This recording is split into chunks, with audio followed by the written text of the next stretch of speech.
hello, and welcome to the mini Munsons on the screen. What's happening? There we are. There we go. Full It's size. because I was in control. That's why. I know. Come on. Law of attraction. How would you like this show to be today? I am check out my language here. I knew what you meant. Envisioning. Yes. Like talking eyes. Yes. I'm envisioning. Oh, very good. Yes. I am envisioning. I am envisioning Yes. that this is going to be insightful. Yeah. Ooh. And give us a really broad view. Yes. And a new perspective. You're a star pupil. Thank you. Of course, we've got star pupil.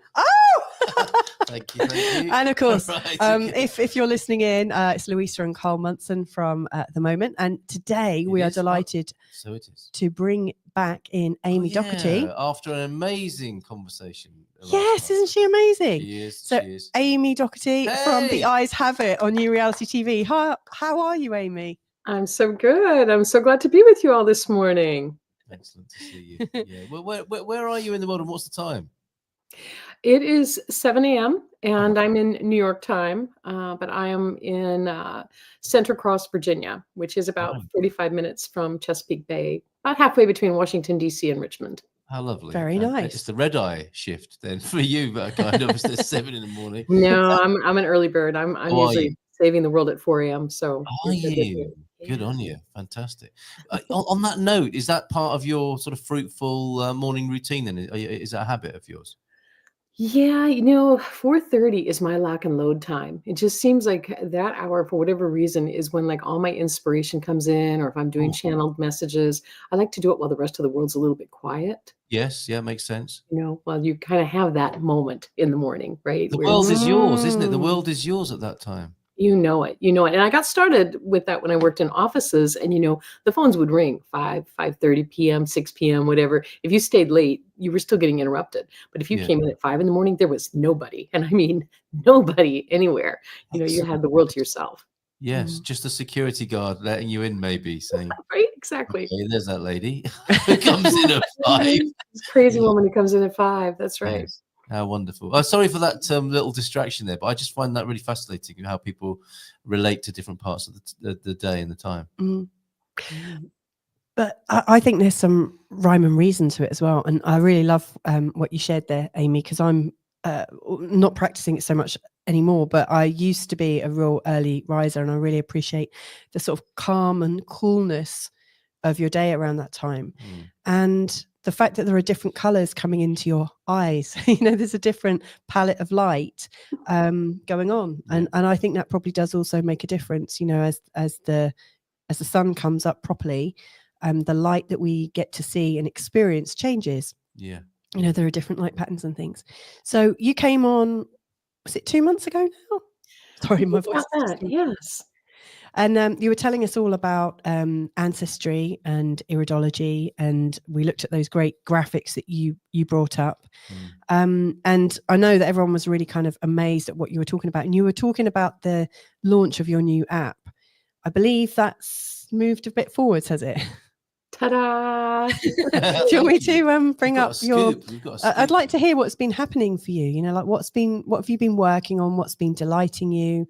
And also, how can we spread the message of your amazing app? So where do you want to start? Let there be light in your eyes, right? Yeah, it's amazing, isn't it? We were riffing on this theme before, weren't we? And we opened with a few puns about the eyes, but they are everywhere, aren't they? Well, I mean, you must be familiar with it, but the whole thing of vision and light is everything to us human beings, isn't it? Yeah, it's so true. And now with the arrival of Iris Gallery as well as iMazy, both companies, doing iris photography around the world and having places where people can go in and get their eye photos taken.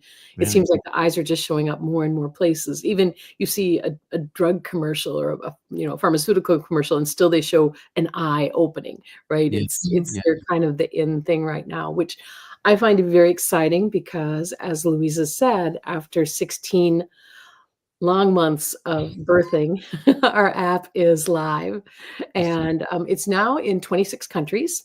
It's just shy of 1 month it's been out. And so it's really been exciting to have people start looking at their own eyes and start understanding that our ancestors really do show up in our eyes, and the whole the whole DNA download is in there. And so that's been really the big thing, is getting the app out there and getting people started using it and taking their own eye photos and taking a look at them and exploring. And as you know, I have a program called The Eyes Have It, Unlocking Your Ancestral Code with Amy.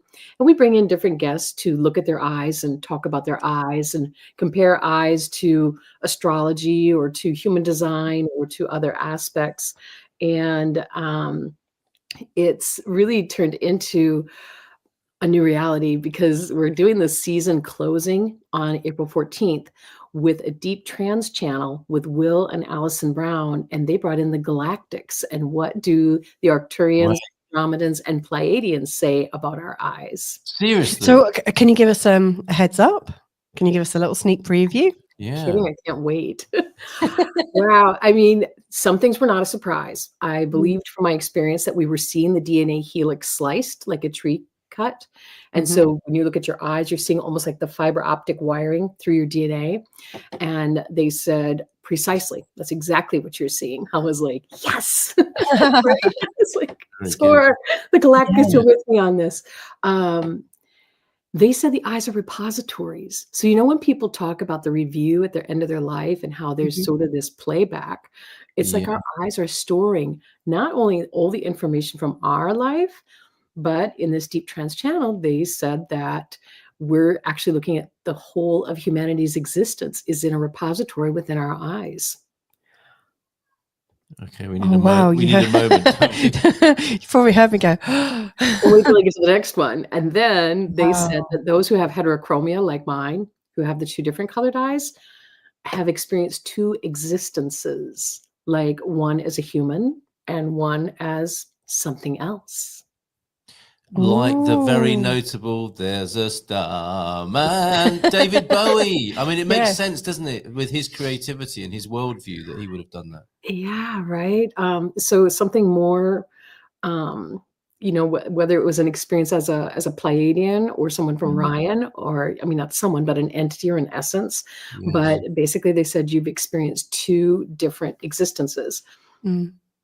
So now this is about the fourth time I've done this deep trans channeling with Will and Allison. And what they do is, she's Dr. Allison Brown, and her husband Will goes into deep trans channel, as there have been people over the ages who have, like Edgar Case or Edgar Casey, whichever way you like to say that.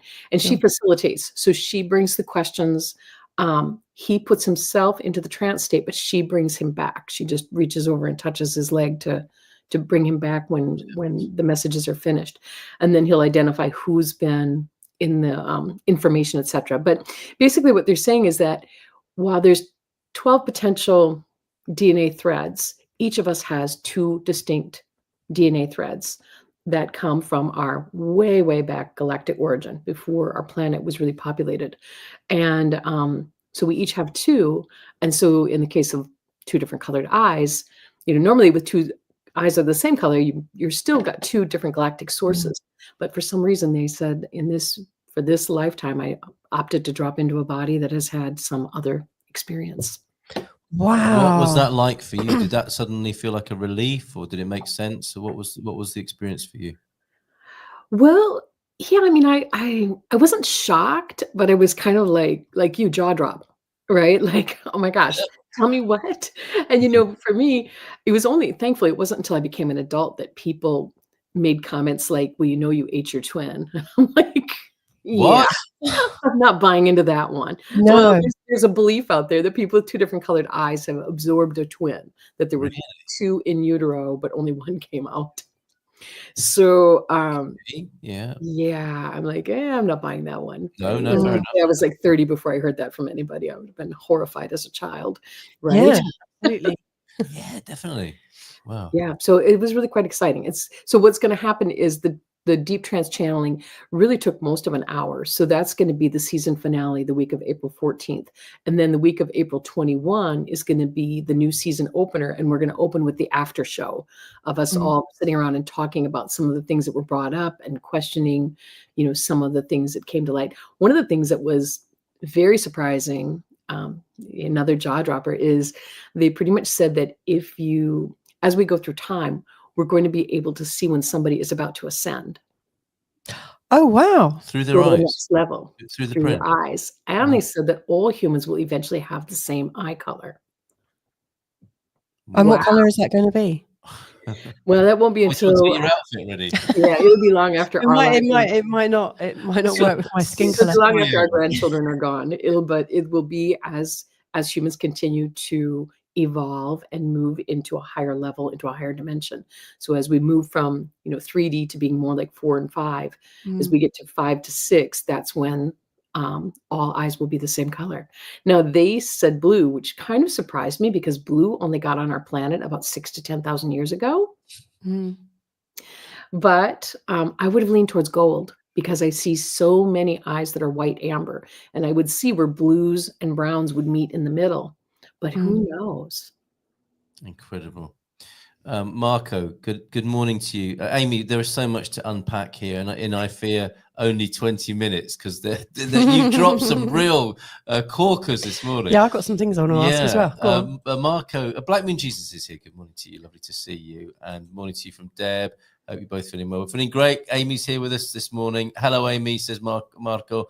You experienced the vanilla sky in New York. What does that mean there, Amy? That's a great question. Is that a particular kind of sky that you have there? That's a movie reference. He is a storyteller. He's all about images. I do remember the movie Vanilla Sky. Yes, he might elaborate on that. Donna Marie also with us from Dominica this morning, and Marco's saying we have a saying in Portugal. Give us the Portuguese as well, please, Marco. What do your eyes say? It's like que diz vossos olhos, is it? Meaning that your eyes can say a lot about an individual. Another interesting thing here is the Asperger spectrum people have their eyes in a more angelic, innocent look. We may return to that as well. That's extraordinary, isn't it? But this information you're receiving, Amy. Sorry, go on. I wanted to ask something because you mentioned. I noticed. You mentioned something about before humans were installed here, or before humans came here, or something like that. And I think like you're leaning against an open door here, by the way. When I look around at humanity, to me, it just doesn't make sense, that we're the only creatures that need to build homes and need certain things to be able to live when every other creature that's not under our control is free and knows itself, really knows itself. It's adapted. But anyway, that's another story. But I've noticed recently on social media, I've seen adverts with pictures of irises with very different kinds of prints or colors, combinations, and saying, which star seed are you, and that kind of thing. Is there some evidence to back that up? Have you experienced that yourself? So that is obviously the direction that my ancestral eye reading is going to be heading. I've always felt that it was there, but I haven't ever, broke down and categorized it. But I've seen those ads, as you said, on Facebook as well. The galactic eye, or which star seed are you from?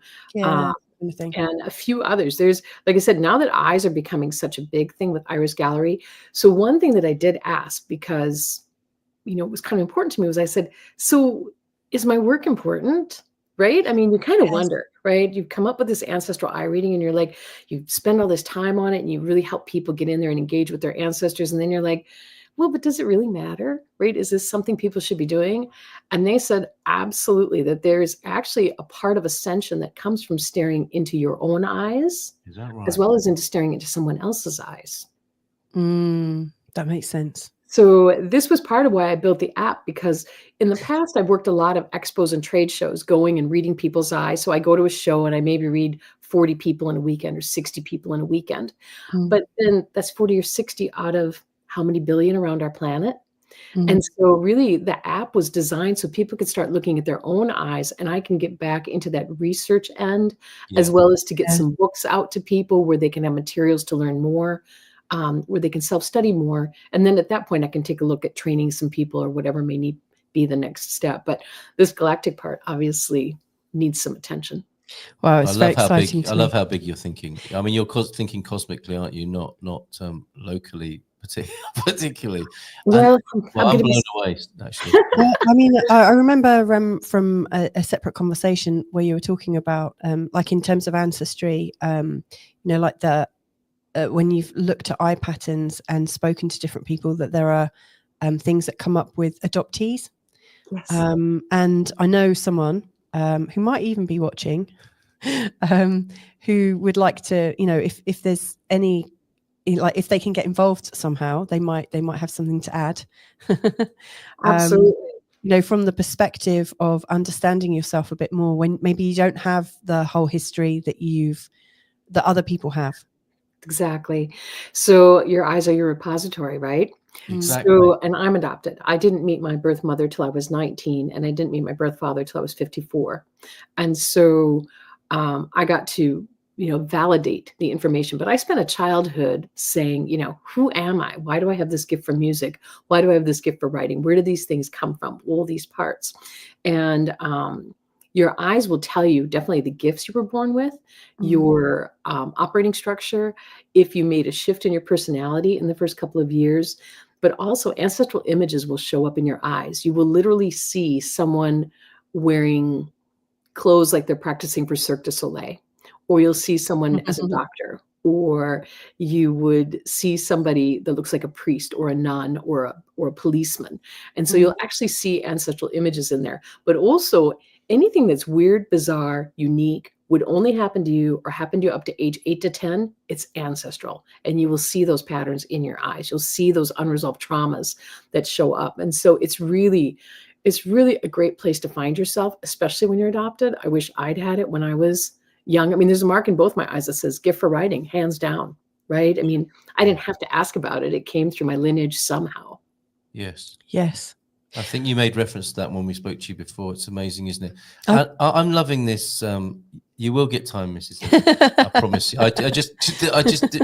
It's funny when Amy comes on. We're fighting over each other to talk. Well, that's right. But the things you say and where my mind goes with this is how the eyes, as we have it currently, and this is interesting with so many things. We are seeing things a certain way, aren't we? We have a very narrow bandwidth with which we see the world, 2 and 3D, and other realms of possibility are available to us. And it's this work that you're doing and others are doing that is opening our eyes to what else is possible, and to see the eye in a different way, to look at the eye itself, the eyes looking at eyes, to see that it's not just a portal. It seems to be a portal, which it is, but it seems to have its extra dimensions that you're speaking of. So we grow up to think it's a way of seeing out mainly, and then you've brought in today the fact that we can see in, so the windows of the soul, and that we're quite comfortable with, aren't we? But going out into expanded dimensions of that, of what lays within the eye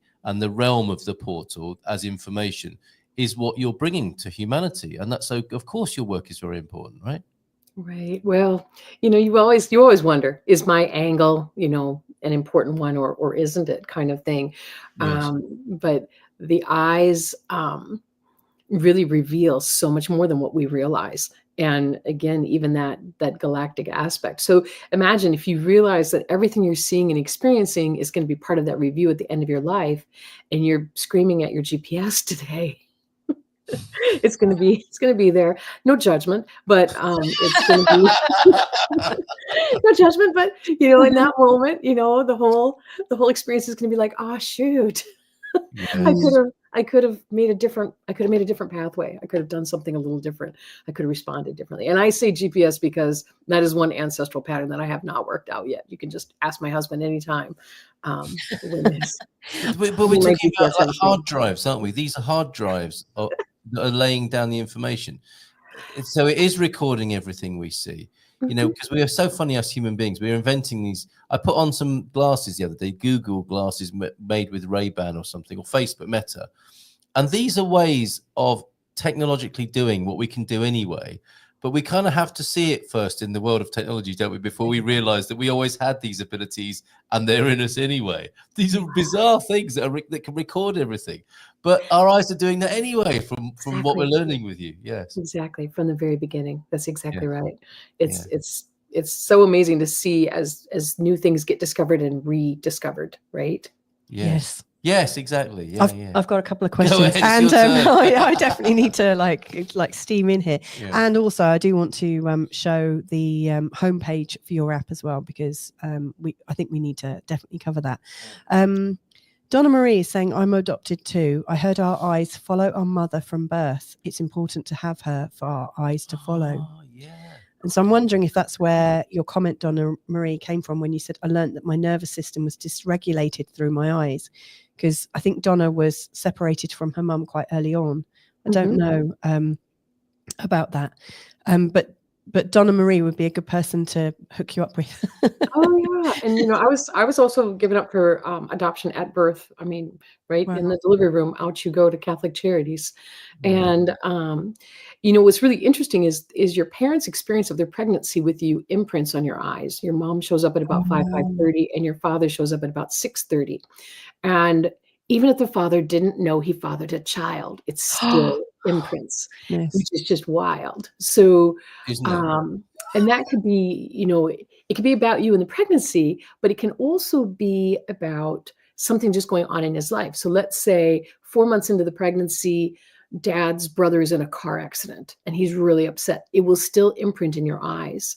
What I run into oftentimes is where someone's been maybe conceived during a military furlough or something like that, where there's kind of an argument, like, oh my gosh, you can't be pregnant. I'm going on active duty, right? And you'll see it in, the father's eyes. You'll see that right from the time of conception, like waking up in the morning and going, ooh, do you think last night was the night? Right? Kind of thing. Wow. And unfortunately, what happens a lot of times then is the child grows up not able to hear I love you, either from a father or from a man, or if there was an argument back and forth, even with the mom. And it's one of those things where, now the child is born, the child is a teenager, whatever, and the parents are saying, I love you, or we love you. And the child's like, no, you don't. I hear your words, but I can't feel it. My cells are rejecting. Well, the cells are rejecting because their cellular memory says they weren't wanted. And nobody's finished the story, right? Yes. Nobody's finished the story by saying, you know what, you're right. When we thought we were pregnant, we were panicked. We were, we were young, we were panicked, but boy, when you were born, we felt that love for you from the very moment you came out. And that's oftentimes all it takes for them to resolve it, because the entire time when they hear I love you from their parent, their cells are screaming, somebody's lying. It's filtered, isn't it? It's filtered by there's a completely filtered. You got it. Oh my goodness. How extraordinary. That is absolutely extraordinary. I read a post on Facebook the other day from one of my friends who's been who knows somebody doing some kind of study or research on embryos to do with IVF, and how some of these young children have had like dreams where they've had nightmares because their siblings are locked in a cold cave somewhere. Oh, wow. Like suggesting that there is knowledge way before. So if the eyes are recording it, then it must be recorded everywhere in our body. Exactly. Yes. That knowledge is there. Yes. Exactly. Because there's a water quotient, right? Yes. Right? I mean, so you look at like Masaru Emoto's work, where he takes the crystals and freezes them, and different words leave a different imprint. And so, from the very beginning, we're in fluid, right? Yes. We're cell dividing in fluid. And, this is the thing about seeing ancestral images. Oftentimes they show up in the moisture on the surface of the eye, right? In that liquid. And so we have to remember that we are fluid, and therefore there's memory. Yeah. Wow. And the eyes themselves are very much a fluid, highly hydrated atmosphere, aren't they? Or organ. Absolutely. Absolutely. Yes. Okay, I want to ask my next question, and then we have to go to the to your homepage, Amy. We'll see about that. Okay. So when you were mentioning about doing so many readings a day back to back and so on and so forth, you were doing readings from an iridology perspective. Was there a part when your natural intuition came up and you were just looking at the eyes and you were kind of connecting in a way that you didn't know where it was coming from? Just wondered about that. Yeah, so it's a great question. And so, yes, I was always reading from an ancestral aspect. I did not study the health aspect of iridology. So I was always looking at it from an ancestral aspect. But once I started seeing images in the eyes, I mean, they were always there. I go back to the pictures now and I'm like, they were always here. How did I not notice them for the first couple of years? Or I just poo-pooed them like, looks like a baby. looks like a nun. It looks like whatever. But once I started looking at the images, but yes, when I'm reading, oftentimes I'll say something like, you have this great gift for precision, but it's very creative. Like some people won't think it's creative to build a race car engine, but if you change something by 1/16 of a whatever, everything changes. And the person will be like, I build race cars. Right. And it happens all the time, right? But I'll get a song. Sometimes I'll get a sound. Sometimes I'll get a location where their ancestors came from. So all kinds of interesting things can kind of roll through while doing readings. I love that. Okay. Can we have a look at your website now? Is that okay, Carl? No. I mean, yes, of course we can. Just so many things come to mind, like, how the idea that God sees everything. And as fragments of God, we see everything that we're meant to see as the fragment of the divine.